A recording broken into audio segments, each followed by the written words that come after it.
Hello and welcome back. Welcome to the MCode. Today let's solve valid anagram. Here we have given two string s and t, and we have to return true if the t is the anagram of s. Otherwise we have to return false. So what is mean by anagram? Anagram means if we have two string could have the same number of characters but the placement could be different. So if we see the example 1, here we have given a string s and a string t.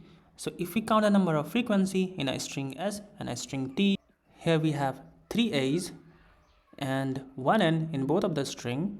So let me write it 1m n and 1m in both of the string we have 1m and 1r. So the string t is the anagram of a string s. So if we see the example 2, here we have given a string s and a string t. So a string s and a string t, and a t have c character c and s don't have character c. So both the string have the same length of characters but the frequency and the characters are different. So string t is not an anagram of a string s. So in this case we are going to return false. Okay, let's move to the pros part. We can solve this question using sorting and with the HashMap. So let me write it. We can sort and we can use HashMap.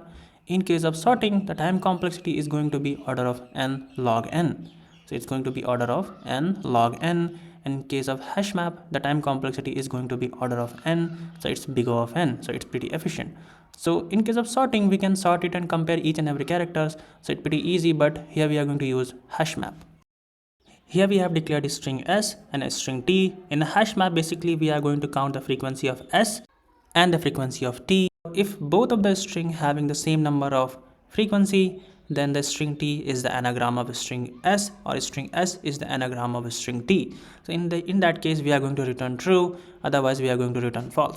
Okay, let's count the frequency of s using scount hashmap and count the frequency of t using tcount hashmap.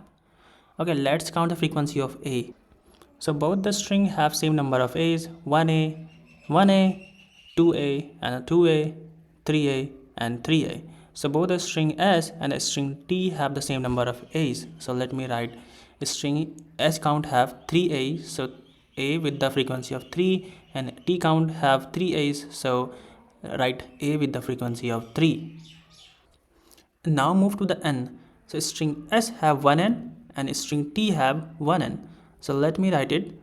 S count have 1n. So over here we have 1n. So it is 1n. So n with the frequency of 1, and t count have the n with the frequency of 1.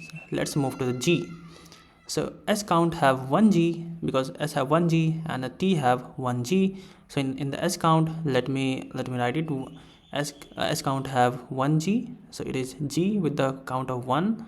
And let me fix it, and the t count have 1g, g with the frequency of 1.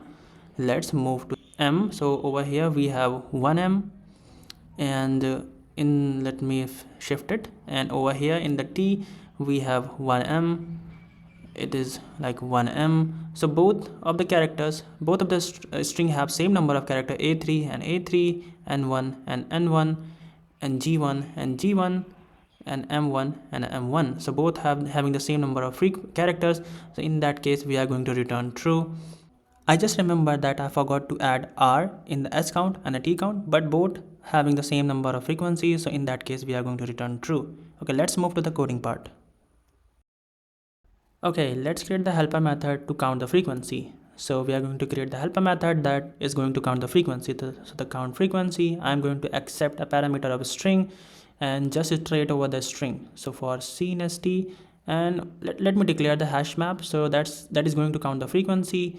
So if the character already exists in a hash map, so I'm going to increment the frequency. So if c in count, I'm going to increment the frequency, which is going to plus is equal to 1. Otherwise I'm going to initialize it with a character of 1, like it having the frequency of 1. So let me return the count. So it is going to return the frequency of the particular string. Okay, now let's create the s count and t count. In s count, basically we are going to store the frequency of string s. So let me call the frequency helper method and we pass the string s, and let's create the t count. Basically it's going to store the frequency of string t. So count the frequency helper method and it's going to return me the frequency of string t. Okay, let's log the s count and a t count. So let's see what we are going to get over there.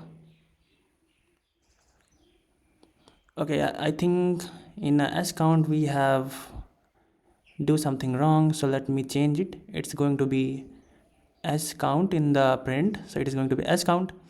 So let's see what we are going to get in a log. So we got the frequency of both string t and string s. So if you see, both of the string have the same number of frequency. Now it's time to return the result. So we are going to match the frequency. Thus s count is equal to t count. So let me run it. So it accepted. We have passed the test case. Let me submit it. And it's submitted and it's pretty efficient. Well, thanks for watching. Goodbye.